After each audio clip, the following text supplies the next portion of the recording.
What's up everybody? My name is Treg. I got a quick review video for you all today. So far it's been an abnormally warm winter in Utah, so instead of fishing today, I'm making a review video. And the only reason that I'm making this review video is because I went online trying to find reviews, just like everybody does when you're going to purchase something on YouTube, of this sled specifically, and I couldn't find anything. That's not to say that there isn't a review. There probably is somewhere. I didn't come across anything, so I thought that I would put together a review video for this sled specifically. And as a bonus, we've got the wear bar kit that we're going to install today as well. So stay tuned.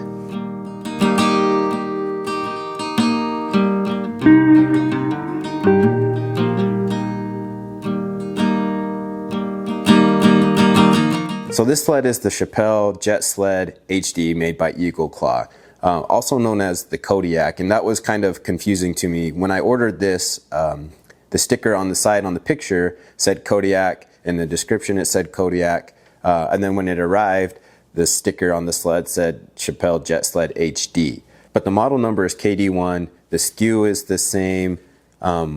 I'll be honest, I had a little bit of a difficult time finding out information about this sled kind of in general. I truly don't know if this is a new model or if this is just something older. If there's somebody that understands this better or knows the history of the Jet Sled HD, please let us know down in the comments, because there's a lot of people that are smarter than I am. I was in the market for a new sled, and my main concern was how flimsy they were. I won't name any names, but I went into the bigger sporting goods stores and I tested out their sleds. Kind of, you stand them up and you move them side to side and compress them, and they just kind of bend. And when you pull on the rope, if you got something heavy in there, then the front kind of bows in as well. So I've seen people that reinforce it or do all kinds of stuff to make them more sturdy sleds. So I was just looking for something that was a little bit more heavy duty. And that's when I came across this on Amazon. I got it for $69, which compared to some of the prices for the other more heavy duty sleds is really good. That's pretty comparable to just the cost of the original Jet Sled.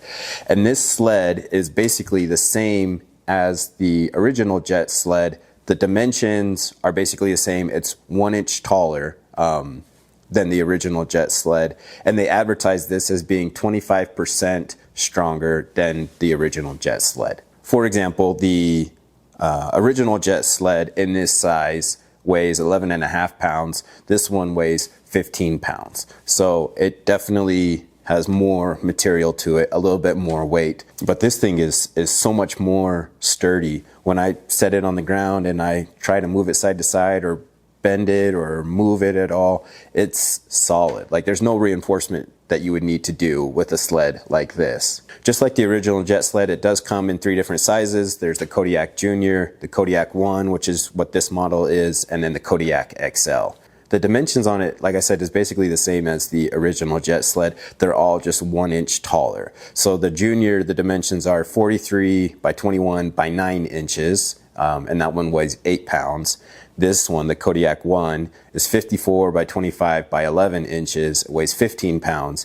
And the Kodiak XL is 66 by 31 by 13 inches and weighs 27 pounds. But if you're going to be carrying heavier stuff, if you're using this to pack out a deer, firewood, using this obviously for your ice fishing setup and everything, in my opinion, you want to go with the heavier duty. Unless you're really, really concerned about the weight, you want something stronger that's not going to bend and is going to be more sturdy when you're hauling it around. I'm no expert in this. I'm sure there's different companies that make a heavy duty sled that's super nice.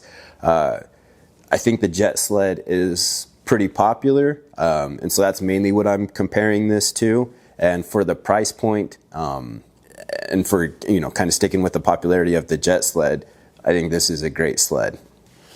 It does come with a rope. I just haven't installed it yet. You can buy the hitch for it if you're going to be pulling it with a four-wheeler or a snowmobile. All the original accessories that work for the Jet Sled work for this Kodiak as well, which is why I picked up the wear bar kit.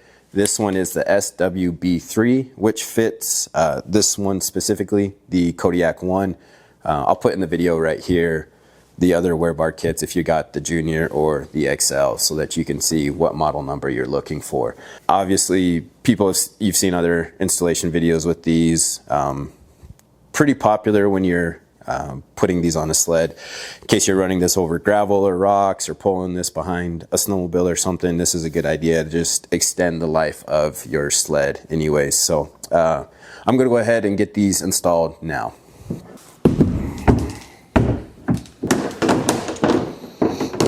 When you buy this kit, it does come with the hardware that you need to mount it. They recommend using a 3/16 drill. I read online somewhere that somebody said to try using one size down. So I'm using a 532 drill bit because it helps hold the bolts in there a little bit easier when you're flipping it over to tighten everything down. So we're gonna start with that and see how that works. So essentially I want the front of this to come right up to where that bend is. I'm gonna start in the back and get a couple started so it'll hold it straight, and then I'm gonna get my heat gun out so that I can get a little bit better bend out of this without having to force it. It's not really rocket science. Make sure that it's lined up. You want it to sit right on top of that molded ridge, and as long as that's kind of gonna ride right where we want it. Essentially we're gonna drill that first hole, and you're gonna go with the bolt. And this is why they said to do one size smaller, because I can screw this into the plastic now and that'll hold that in position instead of me flipping this over and the bolts falling out and then kind of going back and forth. So I'm just gonna quickly screw that into the plastic. There's nothing holding it on the other side yet, obviously. I do like doing the smaller drill bit because that's not going to come out of there. It holds that in place actually pretty nice. So now I can go ahead and do a few more of these, and then I'll flip it over and put the washers and the nut on there.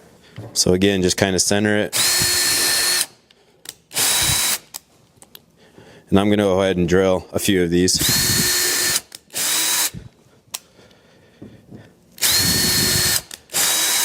Do a little drill and fill. And if you really want to speed this up,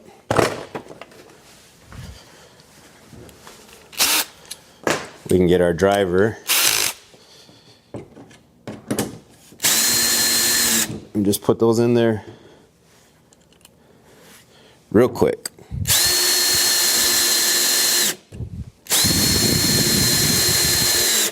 I'm gonna go ahead and put these other two wear bars on there, and then I'll come back, and once I get the heat gun out, I'll do the last two bolts in there. Just get this pretty well lined up.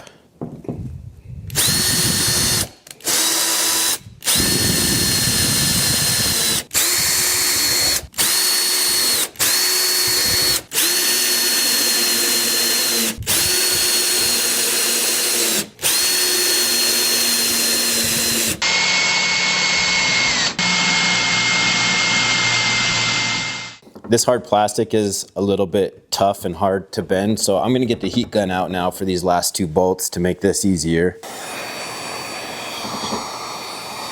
You can already see it's starting to bend it a little bit. I'm gonna go ahead and put this bolt in, and then I'll finish that last one.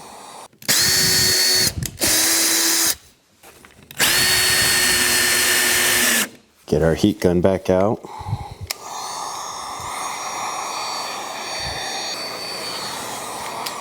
You can see now it's got a little bit more bend to it. It's easier to hold down in that position and contours the front of this sled really nice.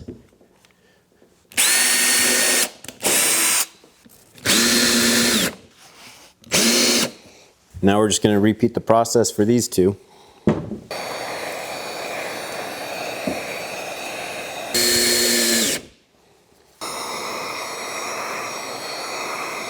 Now that this is all done, we can flip this over and go ahead and put our washers and our lock nuts on there.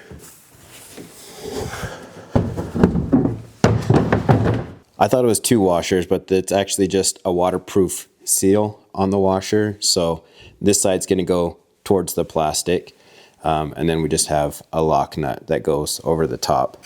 So you can get the washer started on the bolt, and then just kind of twist it to get it started. Take your lock nut, set that on there, and then it's a 10mm socket. I was going to use the impact driver, but I want to actually feel what this feels like by hand. So set that on there, you've got to hold the screw head underneath so that it doesn't, or the bolt head so it doesn't spin.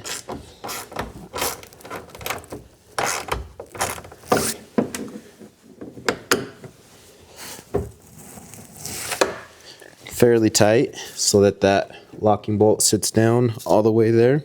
Now we're just going to go ahead and fill in the rest of these.